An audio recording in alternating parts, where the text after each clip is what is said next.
This class, as we say every week, is in memory of Jared Orchen, and the Torah is in his memory. It will be an aliyah for his soul. Page 557 is Parshas Vayahel and Pekudei. This week we're going to read two Parshas in the Torah in the synagogue, and in top of it we're going to read another Torah portion from a second Torah, Parshas HaChodesh, about the beginning of the Rosh Chodesh, the beginning of the month of Nisan, the Exodus, a piece from the Exodus. Then it's going to be a longer service. Then everybody should bring something to eat during the service. Maybe we should start 15 minutes earlier. And, God forbid nobody should have to sit extra minute in the show. But what's interesting about this, what's going on in these parshas, the story of the building of the temple, of the sanctuary in the desert, occupies four parshas, over four parshas. Two parshas, Truma and Tetzaveh, how God tells it to Moses, and two parshas, Vayahel and Pekudei, how Moses tells it to the Jewish people how to build. And everybody is asking, so much details and details and details going on and on and on and on. And the other laws in the Torah, let's say this parsha starts with the mitzvah of Shabbat. 3 lines about Shabbat, pages and pages about the temple. You look at it. Today somebody asked me, what's this? 3 lines about Shabbat? Shabbat we do forever, 4,000 years, right? 3,300. Really, Shabbat started even before God gave the Torah. And the temple, 2,000 years that we don't have a temple altogether. Even before, the temple that we built in Jerusalem is not the way the temple is written here. That was the drawings for the portable sanctuary, not for the temple that was built in Jerusalem. Even the portable sanctuary officially was supposed to be for just a little bit, and then it extended for longer. Even when they entered the land of Israel, it was in Shiloh. They built a sanctuary. The walls were made out of stone, and the roof was the same roof that they used for the portable sanctuary. But the walls were already not the same walls. Then this sanctuary was built for a very short period of time, one time. So many details. Other mitzvahs are not written altogether. How to slaughter an animal, Jewish way of slaughtering, is not even written in the Torah. Even mitzvahs that are written. Shabbat, it's written, do not make a fire on Shabbos. You know how many laws are there on Shabbat? All the laws of Shabbat we learn from the temple. What was allowed in the temple is not allowed on Shabbat. That's a whole story in this discussion and so on. But what I mean to say is, the writing and about the temple is so much about the temple, so little about other things. Maybe the reason is things that you can do. First of all, start with your children. When your children are home, you barely talk to them. Hi, bye. That's it. I'm going. I'll be back. When they're in college, how are you? What are you doing? What do you eat for the morning? What are you doing in the afternoon? What's your friend? How you feel? You like the class? You don't like it? You're going on and on and on and on. When they're home, you never talk to them. Suddenly they're out of town, became such good friends. We go on. What happened? When they're here, they're here. You don't need to talk about it. Give them a hug. That's it.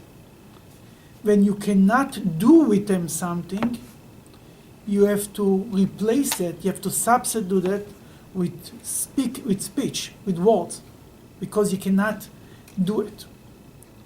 With the mitzvahs, it's the same thing. A mitzvah that I can do, what is there to talk about? How to put on film? Look at your father. He will look on his father. He will look on Moses, and how to put on film. What's the reason to waste time talking about? How to observe Shabbat? If you were raised in such a home, you know how to observe Shabbat. What's the point to talk? Things that we cannot do, we talk about. The temple we don't have. God also knew better than all of us that the temple is not going to be for the majority of Jewish history. Then we replace the actions with words. Where actions cannot come, you can substitute it with words. More than that, You want to describe, if somebody sees a picture, he sees it in 1 second, it's done. Let's move on. You go to a museum. You look at it, okay, let's go. If I would have to describe the picture to somebody, take 20 minutes and go details in this. The picture starts with details. That we don't have a sanctuary, that we need to describe it. To describe it, we need to go in details. Then we go on and on and on. Now, when you read a good book, what's a good book? Somebody who writes so many details that makes you feel like you are there. The more details you have about the temple, the more you feel that you're inside the temple. Then today that we do not have a temple, we don't build a temple, we're not allowed to build a temple, the only way to fill in the temple is by knowing the details. The more we learn about it, the more we are inside the temple. You can see, when you learn a lot, and you read on Yom Kippur, for example, we read about the day how the high priest used to do his service in the temple, right? You can feel like you're in the journey, you're there inside the high priest, how he walks in the prayers that he makes, and you get all excited together. The Torah puts you in this feeling. That's why it's so much details. Because we do not have it, because we cannot do it, then it's written in the Torah, in the prayers, Uneshalma parim sfatenu, we will fulfill the mitzvah of sacrifice by saying it. Saying it fulfills the mitzvah. Because I cannot offer, that's why by every prayer on Shabbat and holidays we recite the sacrifice that you used to bring. Saying it is like doing it, because we cannot do it. Then that's why we are so busy talking about the temple, talking about this is nothing. Wait, there is a whole book of Leviticus. The first few parshas of Leviticus are all about the sacrifices. And you read it and you ask yourself, oh my God, what's going on here? I know they say the detail and do it this way and do it this way. Nobody ever, for over 2,000 years we don't do the sacrifice. You're right, because we don't do it. That's why we talk about it. Now that we know all of this, then we'll skip a little bit here, and we'll go to page 562. Moses told them what needs to be done. The nation left, and they came the next morning. Moses came down on Yom Kippur with the second set of tablets. You need to understand, the day of Shavuos, he went up at Mount Sinai. On Shavuos, it's like this. Let's start the story. Pesach, they left Egypt. 50 days later, they received the Torah. Early morning Shavuos. In the same day, Moses went up on Mount Sinai, told, I'm going to bring you 2 tablets. Wait for me 40 days. 40 days passed. The 17th of Tammuz, it's the first day, they made a golden calf. He broke the tablets, right? He went up for another 40 days just to work out the deal, to ask for forgiveness. God told them, okay, now you bring the second set of tablets, the 2 stones from downstairs. He brought the second stone. He went up on the beginning of the month of Elul, stayed there for 40 days. Yom Kippur, Moses came down with a second set of tablets. He sneaked into the camp. Nobody saw him the second time. The first time was too much noise, too much excitement. God told them, it was an evil eye. Too much, not the whole world has to know everything you have, Too much excitement. Next time, make it quiet. They sneaked in the tablets, covered us up, finished. That's why Jewish people are a little fussy, a little about they don't want to make noise about everything. Because in Judaism, if you want a blessing about something, cover this up. Not the whole world has to know. You have a nice car, keep it in garage. Don't drive. Even if you drive it, it's how you attitude about your car. If you talk a whole day about it, everybody will be jealous. But if it's a non-issue, then nobody will talk about it. Day after Yom Kippur, Moses told them, Hashem has a way to forgive you for the golden calf. He told them, we'll build a temple. Build a temple, that will be an atonement for the golden calf. There's a whole discussion. If the building of the temple was a plan before the golden calf, or it was an afterthought because of the golden calf. No matter what, it was an atonement for the golden calf. The bottom line, they gave money for a golden calf, now they're giving gold for building a temple. The Jews were very excited. And now we're going to read about their excitement. Page 562, it's chapter 35 in Parshas Vayahel, Number 21. Go ahead. Every man whose heart lifted him up came, and every one whose generous spirit inspired him brought a truma offering to Adonai for the work of the tent of meeting, and for all that was needed for its service, and for the sacred garments. Everybody came. Anyone that his heart inspired them. People brought according to their how much they wanted, how much they were excited about. It was a very exciting event. People gave whatever they want. Then comes something very interesting. Go ahead, continue. And they came, both men and women, all who were generous of heart. Both came, men and women. It's written, the men came literally in top of the women. They're pushing the women. The women were the first one.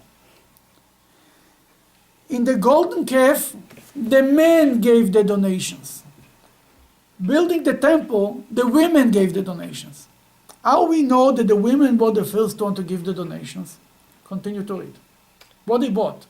And generous of heart brought bracelets, nose rings, finger rings, and buckles, all kinds of Tell golden me, vessels. who brings these things? This is Nose jewelry. Nose rings? I mean, Buckles. that time there was nose rings, also women thing. It's only new. Now that the boys running around with nose rings. Yeah, you seen Dennis Rodman recently on the news? Oh no, was he at North Korea? Yeah, all with all the rings on the Yeah. nose rings and Right. stuff. So Not women, even- so women bring jewelry. Women brought the jewelry, and they were the first one to bring the jewelry. They were the first one to bring the donations to the temple. They were excited. They were pushing. The men came schlepped along with them. To the golden calf, the men were the first one to give. The women didn't want to give. Here the men gave. The women were the first one. Always in Jewish history, the women were on the right side, the men were on the wrong side. All the way from the beginning. Leave Egypt. The men did not, we're going to learn that soon, the men did not want to have more children in Egypt. Right. The women were the one who forced the men to have children. And that's why it was a new generation to go out of Egypt. And then it was, but the golden calf is the first example. The women didn't want to be a part of the golden calf, the men were. Then it came to the story of the spies. The men were doubting if they can conquer the land. The women says, we'll go, we'll make it. The men died in the desert. The women entered the land of Israel. Always in the history of the Bible, or always the women had the right idea and the men had the wrong idea. Surprise, surprise. Then it's again, they were the first one to come to the temple. Then continue. Yeah, except where, well, okay. Every And every 23. man that offered a wave offering of gold unto Adonai. Every man who had with him greenish blue wool, dark red wool, crimson wool, fine linen, goat's hair, red dyed ram skins, or takish skins, brought them. Okay, we'll skip to number 27 because it's all type of things that they bought and what they did. And the same page 563, number 27. And the leaders of the tribes And the leaders of the tribes. Really? We were the leaders of the tribes until now. They were hoping The leaders of the tribes. Make The, isn't the leaders should be written the first one, and the leaders came in the morning early? Can you imagine Moses? There is 12 tribes, there are 12 leaders. Moses shows up early morning, waiting by the entrance of the tent, of his tent, waiting for the big fundraiser to start. He's looking around for his guys. Nobody's there. Dead. Quiet. Shh. It's like you come in, the rabbi comes to the shul, it's the regular 10. Nobody's there. What is this, a strike today? And people come, the women come first, the regular people come first, the men come, then other people come, then the strangers that Moses never saw and never met. It's a whole nation. And then when everything is there and everybody came, then the leaders showed up. Oh, Shalom Aleichem, here they are. They're here. Oh, they're coming, the important people, they show up. What they bought, I'm sorry, what they bought? they brought onyx stones and stones for setting into the ephod and breastplate. You know what, they brought this because this was the only one that was still missing. The Jewish people in 2 days bought everything. too much. And it came to the leaders wanted to bring a donation. There was nothing to bring. that they found one thing, the breastplate, the stone, the diamonds for the breastplate, nobody bought. That they bought this.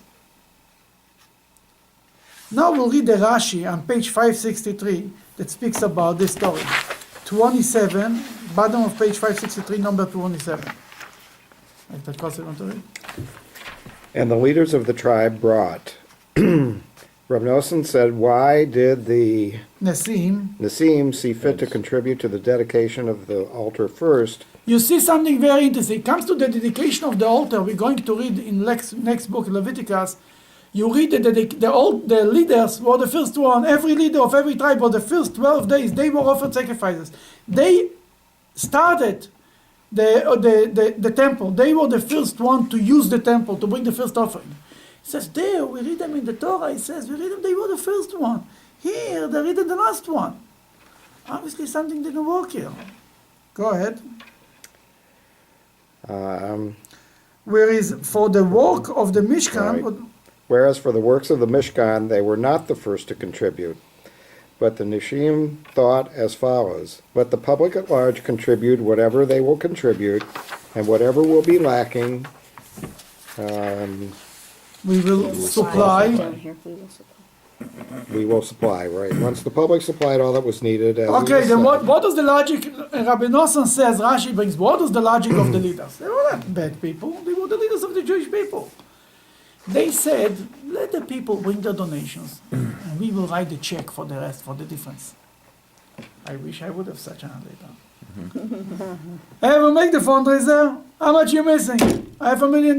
Here's the check. Great! That was the thought. A nice thought. They would not give the Jews the opportunity. What happened? The Jews were so generous. They were left with nothing. They came to give the different. Ask Moshe Rabbeinu, what's missing? Moshe Rabbeinu told them, thank you very much. We don't need you. We have everything. That's what happened now. Then go ahead. They said what? The Nessim said, what is left for us to do? Yeah. And it is, and it is said, and the work was sufficient. The Nessim said, what is left for us to do? So they brought the shoam stones, etc. It is for this reason that they contributed to the altar dedication first. And since at first they were somewhat lax, there is a letter missing here from their name. And it is written without... Nessim without a yud. Basically, it's like this. Then I'll ask you, what they making there? They had good intention, right? What is wrong? The Nessim said, let the whole Jewish people bring down. We spoke about it many times. What's the right thing, you know? As we talked a few times, in the world of good, it's much harder to make decisions. That's much harder, you know, from good to bad. Nobody has to tell you. You know. You don't. So I don't want to do it, but I know. Nobody will fool you. You ask your child, you tell me. You know what's bad. You know the right thing. Nobody will tell you it does not. Every child in Hebrew school, they know right from wrong. Everybody knows right from wrong. He doesn't want to make a choice, the right choice, but he knows. In the world of good, there is so hard to make a choice. I want to share with you a story we spent a few times about a Hasidic rabbi, Reb Nochem of Chernobyl. Story goes, it was Thursday night. There was no money in the house, nothing. And the rabbi, he was a famous rabbi, but you know, this guy used to give everything for charity. There was nothing there. The rabbi thinks, what's going to be? There is no, you have to buy food for Shabbat, and then the community is coming, you have to buy. Then shows up a rich chassid. Tells them, you know, there is no money here. He said, don't worry, I bought 400 rubles. And I give the rabbi the money. The rabbi is sitting and writing, you know, you give 20 to the butcher and fail.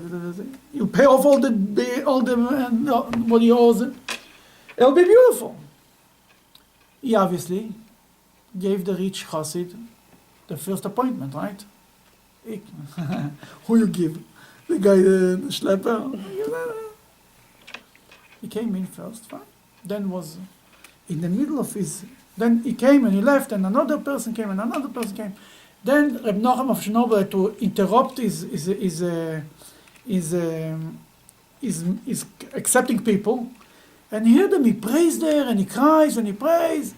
Then he calls in. He continued the evening. Finally, the end of the evening comes. The Gabbai walks in. Doesn't, Rebbe, we need money for Shabbat. He opens the door. He says, take whatever is there. His eyes told him, he thought he's dying. There's a few coins there. This Gabbai was paralyzed. The secretary. He's there. He looks at the Rebbe like, something happened there. The Rebbe looks at him and says, you're probably wondering where are the 400 rubles, right? He says, after this, you said you let the Hasidim first, right? Right? You want to give a mano.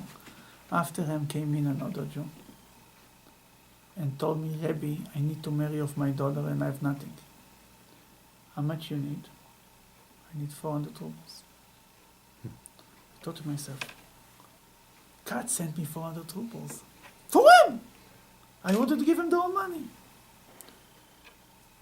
But then I started to think to myself, why should I give the 400 rubles to one Jew? I better give 40 rubles to 10 Jews and help marry off 10 brides. Or help this guy with making a living and the other guy with this and that. There is so many needies. Why should I give the whole money to? Let them go other places and try to find money.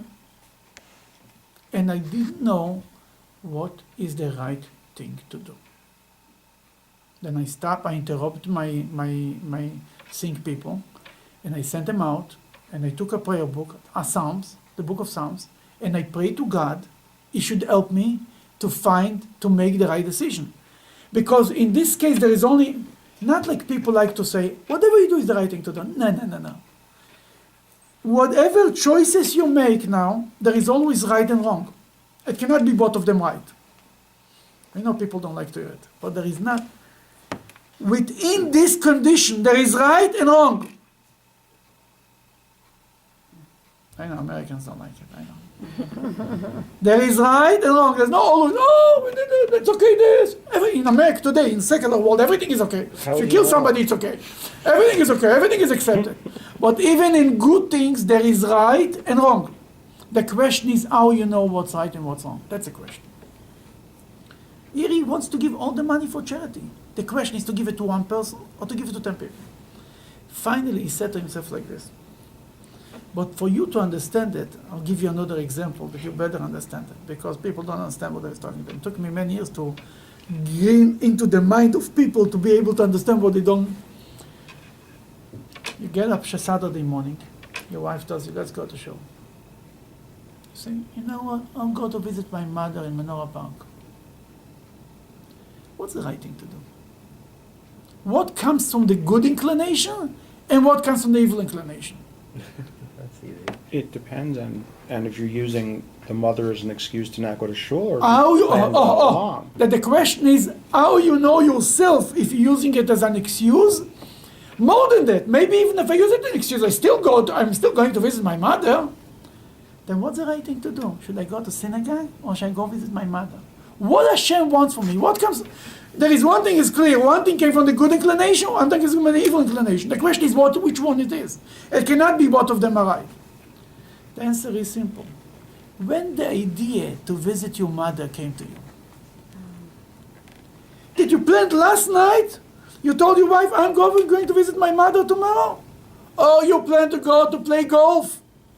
When your wife starts to give you a hard time, let's go to shul. You say, no, don't go to visit my mother. It's a way to get out of going to shul. Now you know that going to shul, that going to visit your mother is not the right thing to do. It's the evil inclination to make sure you're not going to shul. What happened with the 400 rubles? When he got the money, Reb Nochem Chernobyl, this famous rabbi, said to himself, he didn't plan to give it for charity. He planned to use it. He has a family, he has a life. When the first man walked in, he planned to give it to him for charity. That was his first instinct. Then come the evil inclination, tell him, no, why to give it to one person? Let's give it to 10. Meanwhile, he'll only give him 40. The rabbi will walk in. He says we need money. Before long, there'll be no mitzvah, none of the... Even if the 10 gets, it's not the right thing to do. The first instinct to do the mitzvah, if he would get the money, In the first time, you would say, you know what, I got 400 ruble, 300 I use for my family, 100 I use for charity. That was his thought to begin with, fine. Then he gives them 20, but he didn't have this thought. The first minute that he started to think about the money was to give it to one person. This other thought was to disturb him from doing the mitzvah. That's always what happens. What happens is people, they want to do a mitzvah, and a minute later, or his own evil inclination, or his spouse, or somebody else does, oh, no, but you need to do this. It's over. You need to do this. And before long, you forgot already you had this intention. Yeah, we wanted, we were about, shine. It's over. Go after your instinct. You have an instinct to do a mitzvah, jump on it.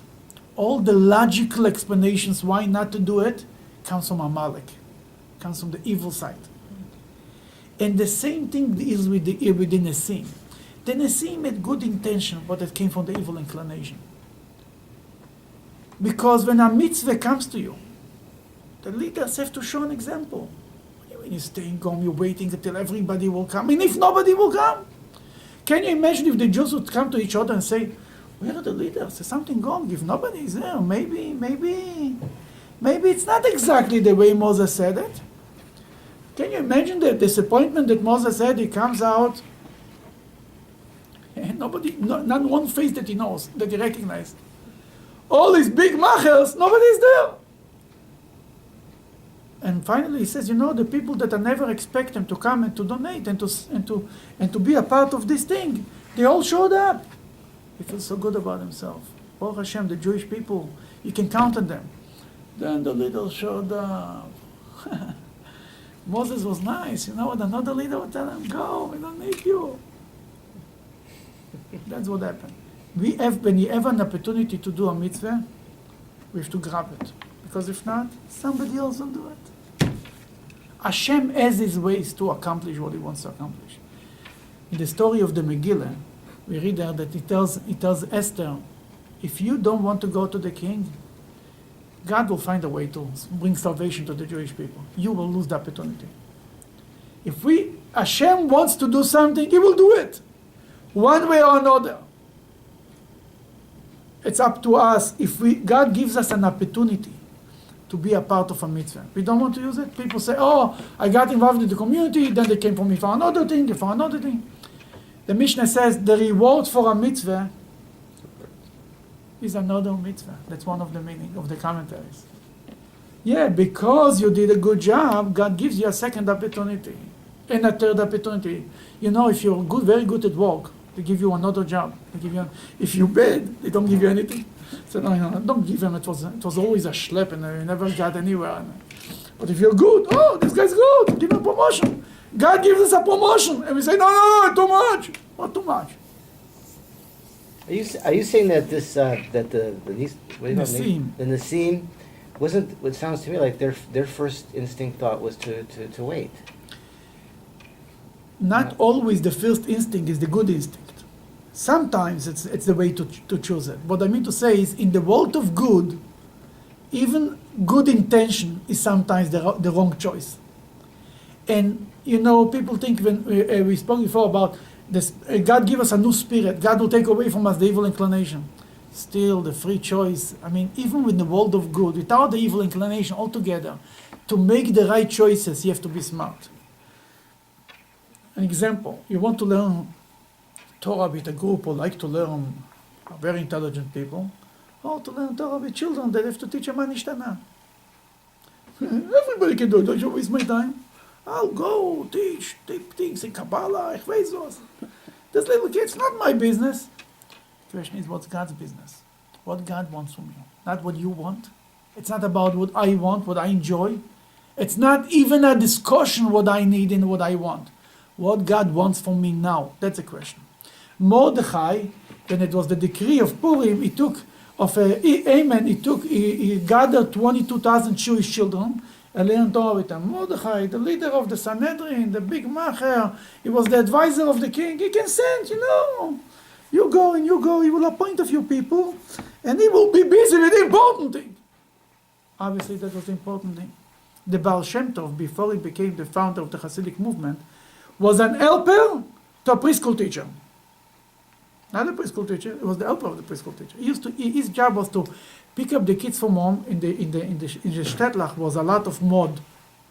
That in the winter, little kids couldn't go to school. He used to go to their house, pick them up on his hand, and carry them to the schools. With so much love that they say that his disciple, the Maggid of Medrash, said, I wish myself that I will kiss the Torah with the love that the Baal Shem Tov carried the little boys, the little kids to school. Then if the Baal Shem Tov was enough for him to be busy with a little thing, with a non-important thing, that's what I mean to say. That's why you need. There is many good things to do in every generation. The question is, what's the mitzvah of the generation? What's the goal? What God wants from us? What should we concentrate on? 630 mitzvahs, you get lost. Forget about doing bad. I'm all good. I'm perfect. I'm a holy man. I have $1 billion. What should I do with my money? Where should I put it? Here or there? IBM. That's the question. The question is that the Rebbe, for this you need a tzaddik to tell you what's the mitzvah of the generation. If the generations ago, the Jewish people were desperate, they were poor, and we needed to feed them physically, because people didn't have money. Our generation, the mitzvah of the generation is to share Judaism with other Jews. The Jewish people are poor spiritually. Thank God they are not poor physically, financially. Most of the Jews, you can always find somebody who is in need. The majority of the Jews are well off, better than ever in Jewish history, ever. But we are very poor spiritually. The mitzvah of the generation is to share our spirituality, our Judaism with other Jews. By inviting them to a Seder, by inviting them to a Friday night, by making a class in the house, by making a mitzvah, in a nice way, not in a pushy way, obviously, but that's the mitzvah of the generation. Then many people can be busy with many good things. They're all good things, but not the good things that God needs now. Emergency. There is an emergency, there is many good things. The emergency is that every day other Jewish kids are intermarrying, they're gone. Tomorrow will be too late to talk to them. Today is the day. The other things, there is people who are sick, we have to visit the sick, and we have to attend to the needy. Yeah, that's all nice and fine. But there is a fire. The emergency is in a different place. Then you might spend all your life doing good, but not the good that needed to be done. Now many people don't like it, especially when they're involved in other good, they don't like to hear such word. Now what too bad. That's where the Nesim went wrong. And why the Torah tells us, we are not here to badmouth the leaders of the Jewish people. We are here to learn something. Then in the world of good is the hardest choices are made. And to make the right choices, you really have to be objective. And many times we cannot be objective about ourselves. We better ask somebody else. Ask your wife. You better off. She'll tell you the truth. But it's very hard to know what's the... it's like many... I heard even in a religious guy tells me, somebody came to... A family member, right? Somebody came to ask me for a donation. I told them, I'll give already to my brother-in-laws who are also Chabad. I want to tell them, but you don't give them. This guy came to ask you, give him. Or you drink me a cup. You understand? It's to know, to be objective and to be honest about ourselves. What is really needed, that's a bigger challenge than the challenge from good to bad. After this speech, we can continue to learn.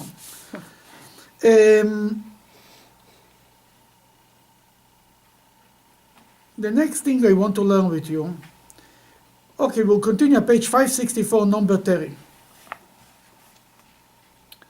Moshe said to Bnei Yisrael, see, Adonai has designated by name Betzalel, son of Uri, son of Chur, of the tribe of Yehuda. Okay, Betzalel, we don't know who it is. Betzalel, the son of Uri, the son of Hur. Who is Hur? The second in command. Rashi says the son of Miriam's Miriam, son. Miriam's son. What happened to Hur? He Killed. He got killed. Yep. We learned about in the Golden Golden Calf, Calf. he got killed. Yep. Then God is paying off. Betzalel, the son of Uri, who was the man who gave his life to stop the Jews from making the Golden Calf, and therefore he was killed. Then his grandson is going to build the temple that's an atonement for the Golden Calf. God is never left owing anybody anything. We have to remember that. Many times people think there is a famous line in Yiddish, "Der Rebischter bleibt nicht kim balchoiv."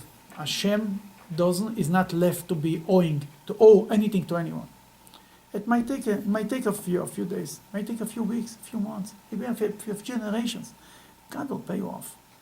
I was once years ago when we just started, was a family that the guy was married to a non-Jewish girl, and he made his wife converted, and they had a religious wedding, and became very religious. It was all that at the wedding, somebody else I was there at the wedding too, and at the wedding somebody stood up and said that this man's grandfather was one of the most hospitable Jews in Cleveland, was a religious man, that every rabbi who came to town stayed in his house, everyone who needed.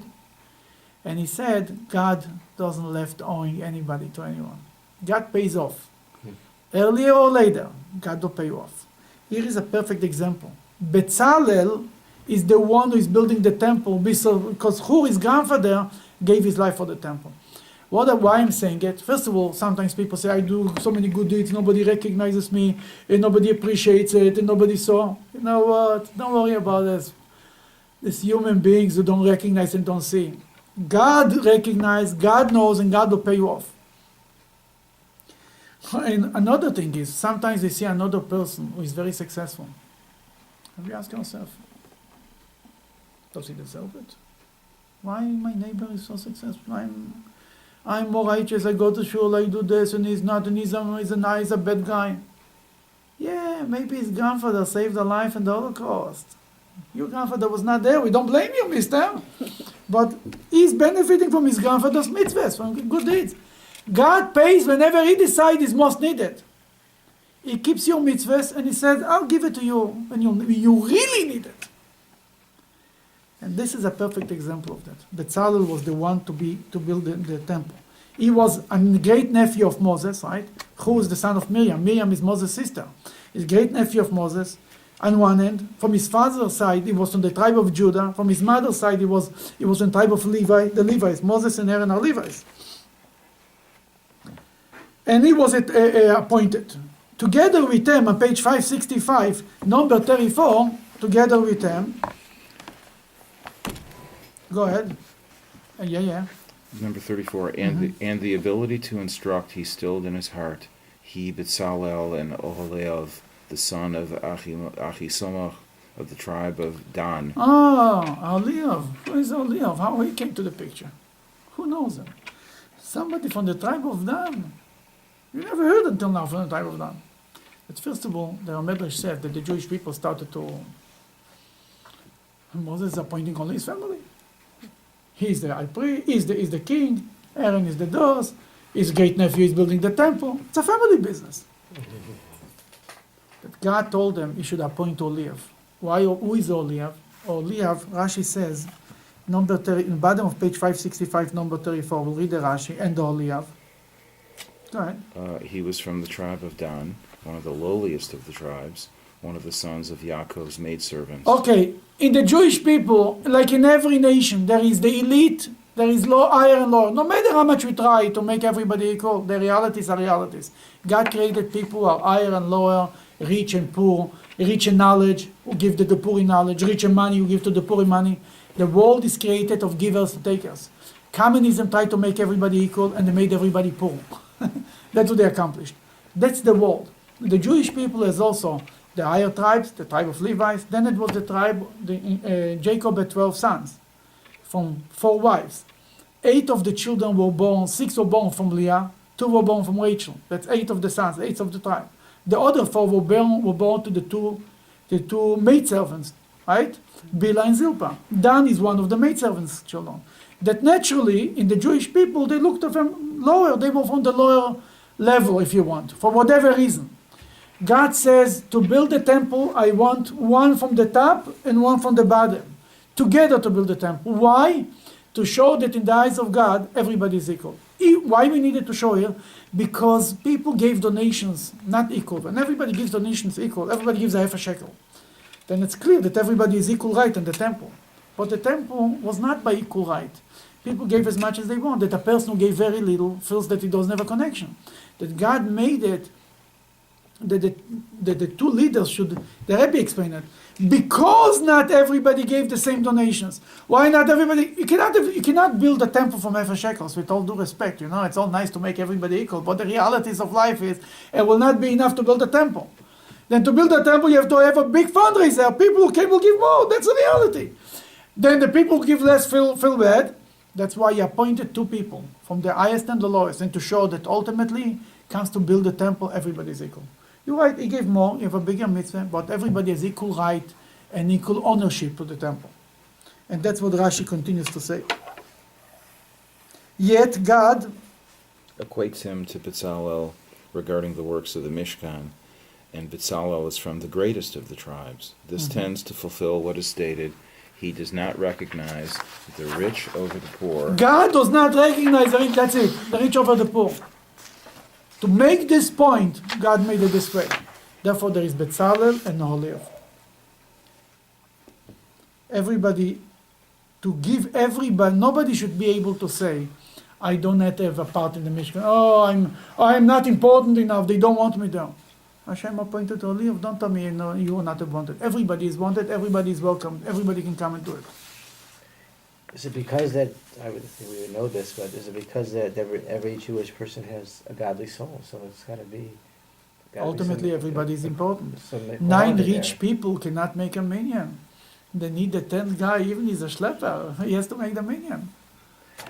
9 Moseses cannot make a minyan. The guy who is a unconvicted fellow in jail is making the minyan. I mean, that's the Judaism. If any religion is about equality, Judaism is the ultimate.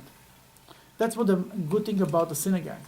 In a shul, people come to shul, everybody can say, if you want to meet the richest guy in the community and ask him for a donation, where are you going to meet him?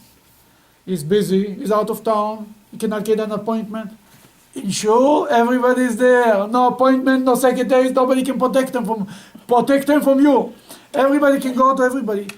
Even the richest man, when he sits in shul, around the table by the Kiddush, he knows he has to behave. He knows, not because he's richer, it makes him more important than anybody. The synagogue really equalizes the community. Everybody is a part of the minyan, everybody is a part of the community. A rich man cannot make a minyan for himself. He cannot make a minyan for himself. He can put $1 million. $9 million don't make you a minyan. You need 9 Jews. Then Judaism is the religion that puts everybody equal. On the other end, lets people, competition is a good thing. Then doesn't say, because everybody is equal, everybody should give the same donation.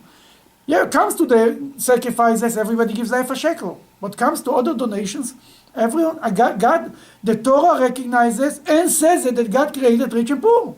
It's in the Torah, it's written in the Torah that will never cease poor people from the face of the earth. Why? Because God wants people should give to each other. God wants chesed, God wants kindness, God wants the give and take.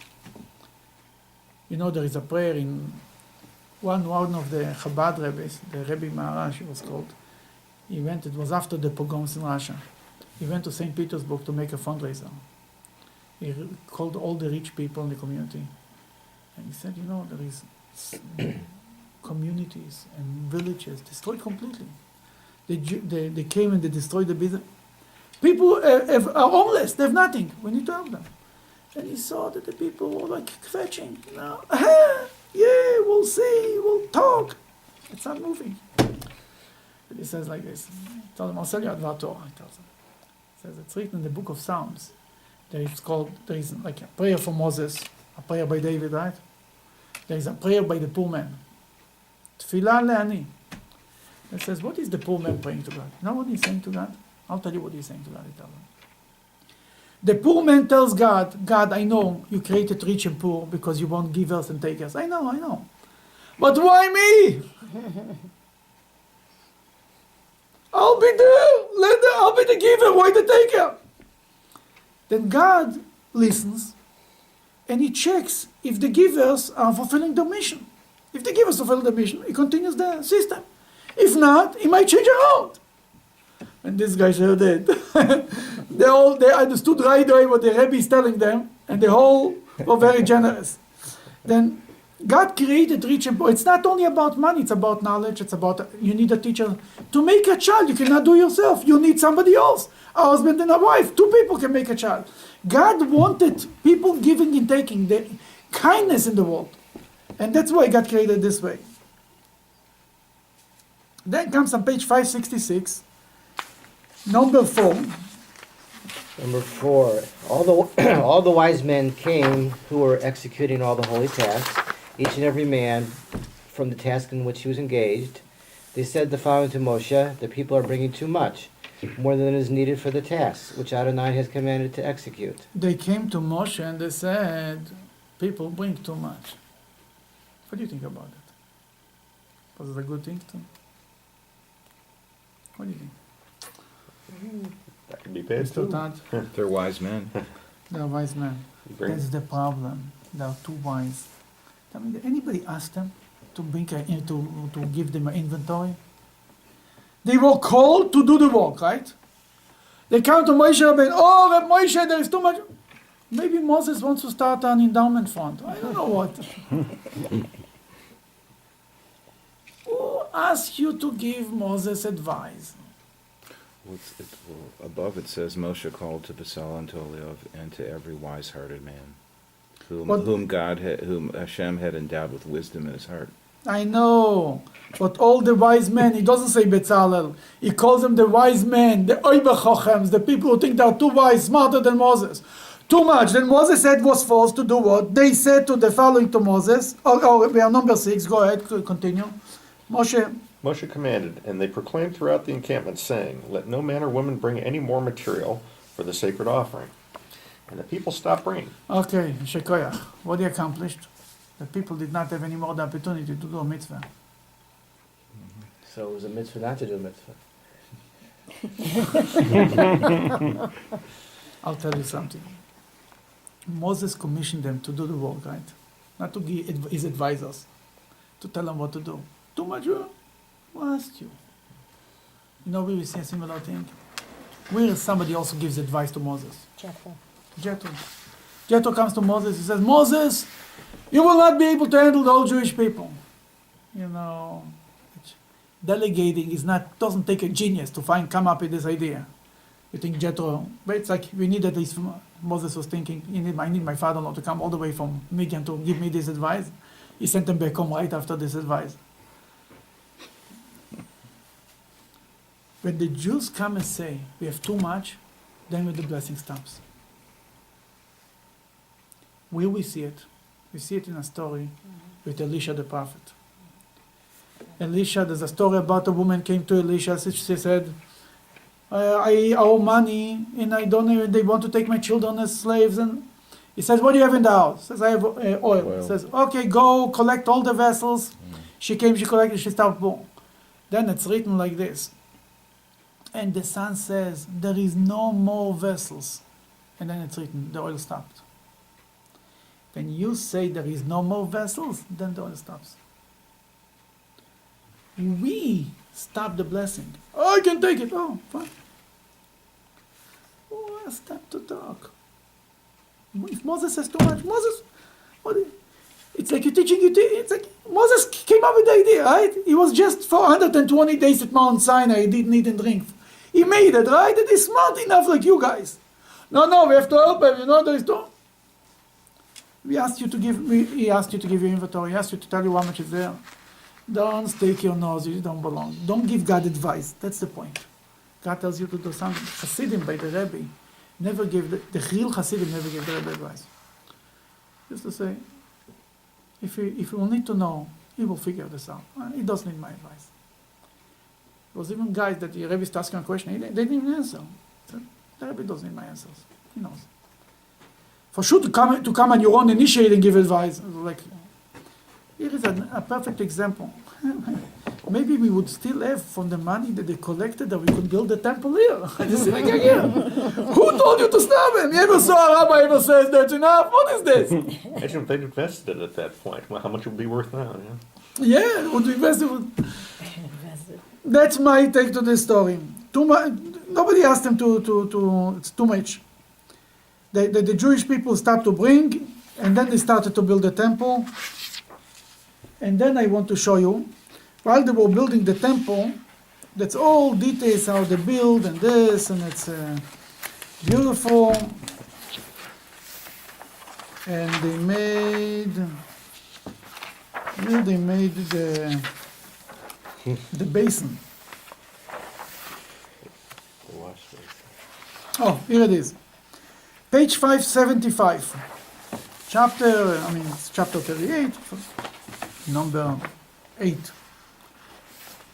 He made the basin out of copper and its base out of copper from the mirrors of the women who had gathered at the entrance of the tent of the meeting. Aha, okay. The women brought mirrors to the temple. They brought donations. Well, everything they had, mirrors also was a part of it. Look what Rashi says. Rashi on page 575, number 8. Read Rashi. Yeah. From the mirrors of the women who had gathered, the daughters of Israel possessed mirrors into which they would look when adorning themselves, even those that did not withhold from bringing as a contribution for the Mishkan. They were so excited. They brought the most important thing they need for themselves. They give it to the Mishkan. But, however, Moshe found them repulsive, since their purpose is to incite the evil inclination. right? It's vanity. Mirrors. Don't we cover the mirrors in a You ever saw a shul with mirrors inside the sanctuary? You're not allowed to. You're not allowed to daven when you see your face, your reflection. Even in front of a window. Anything glass that shows your reflection, you better cover the curtain or do something. You cannot look on yourself. You're praying to God, not to yourself. That Moses brought the mirrors. Moses screamed, you know what Moses said? Fair! Mirrors, what is this? God told them. God said to him, God had a different opinion. Accept them, for these are dearer to me than everything else. Aha! God loves the mirrors. Moses might not, but God loves them because through them the women raised huge multitudes in Egypt. When their husbands were exhausted from their crushing labor, they, the women, would go and bring them food and drink and feed them.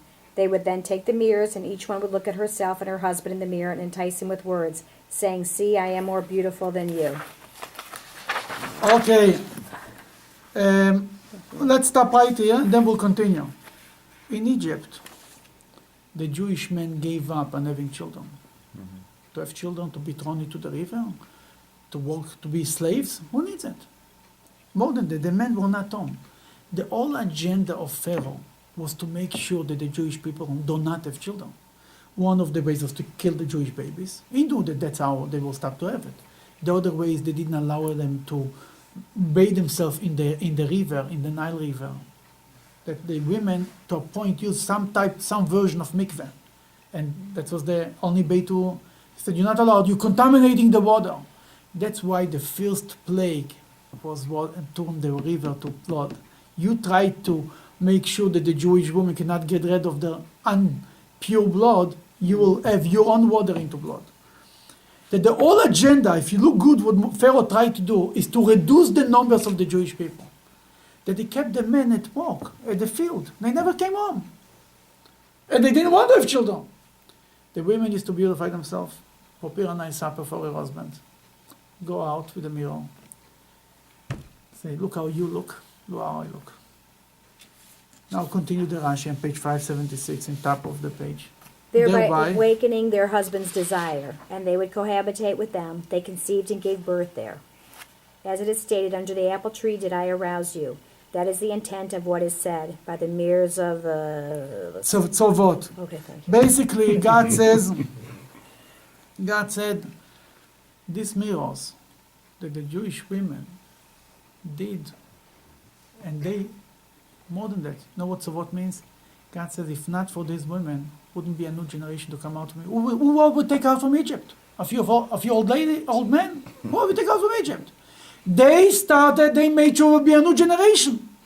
Then these mirrors are very dear to me.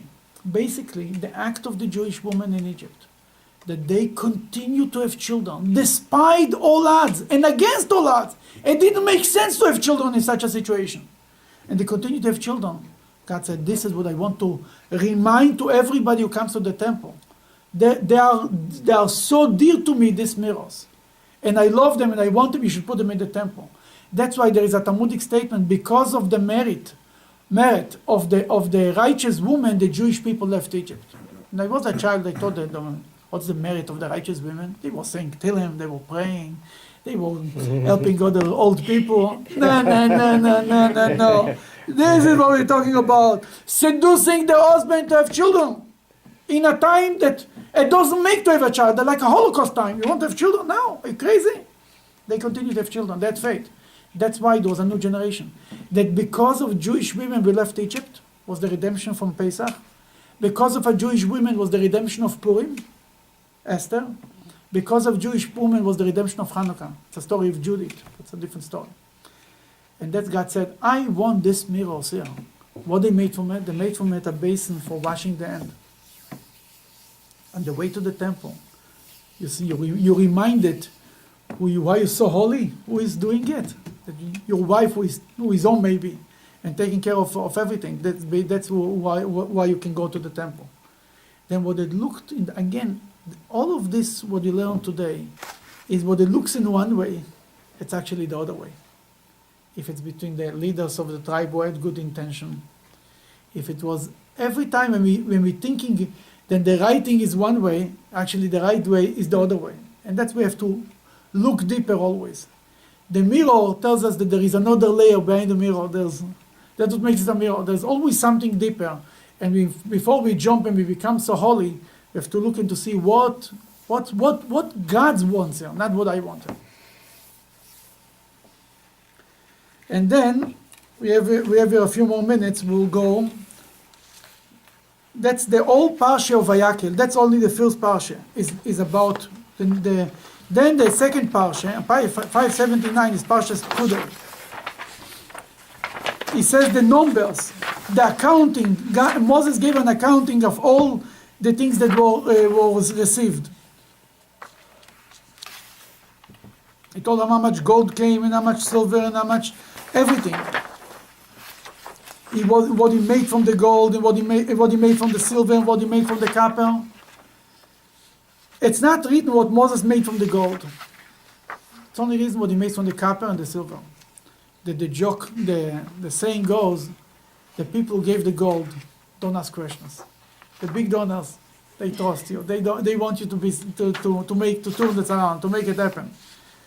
But the real reason is because the Jews didn't give enough gold. It was much more done with the gold that the Jews donated. Moses had to donate his own gold, or find his own gold, to donate to the temple. The Jewish people gave a lot of silver and a lot of copper, but gold was not enough.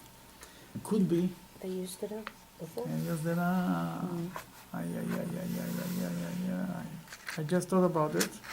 I don't know if this is the explanation. Probably could be that some medrash, somebody says it, but they used it up in the wrong place.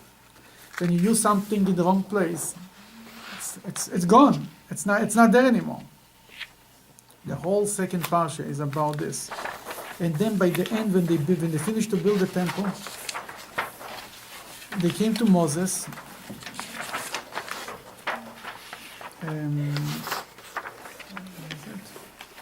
On page 594. Can I ask you a question about the finishing the temple? Yes. Didn't we just have in the Parsha before something about the 8th day and inauguration of the temple? Oh, the same. Will be later also. Wasn't there Again? Solomon? It's repeated again? No. It's repeated again. It's the 7 days, and then the whole inauguration of the temple. We read it in Parshas Parshas Nosai, in the book of Numbers. The second Parsha in the book of Numbers, we'll read about it. But here on page 594, number 17.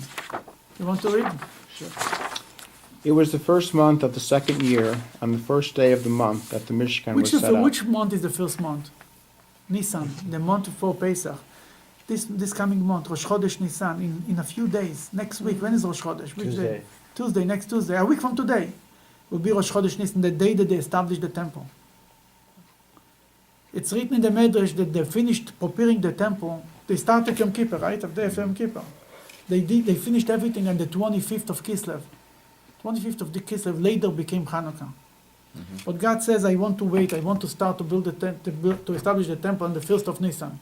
Because Nisan is the month the Jews left Egypt. That from Kislev until Hanukkah, it was waiting for a good few months. Then God rewarded the 25th of Kislev many generations later. It should become a special day also connected to the temple, and that's what Hanukkah is. Hanukkah means the dedication. That was, here is what the dedication of the temple, and that was the rededication of the temple. But that was on the first of the month. What was the And time? Moses established the temple. Moses put it up together by himself. Nobody could do it. Moses had to do it. For some reason, nobody was also able to do it. Now, how fast did they build it then? You confuse me. Just in a few months? Yeah. They built it quickly. They were very excited about the building of the temple. Just remember, they didn't have a job, all of them. Nobody was working in the, they were all on welfare, everybody got manna. They were equal. Everybody got the same amount of manna. And everybody was, that's why there was so many complaints there, People were not busy. No newspapers, no TV, no internet. But Moses established the temple. He was the first one to put together the temple. How old was he? Do you have any idea? Yeah, I have an idea. He was 8 years old, 81. Oh, okay. But it's written that the way he built the temple, he couldn't do it himself. God helped him. God told him, just put your hand, and I will help you. And the lesson is, we think we build the temple. Just keep tell us, put your hand. Just put your finger in cold water, the rest I'll do. But if you don't put your hand in cold water, we cannot do it for you. You have to start. Thank you. Thank you, Rabbi. Thank you. Thank you.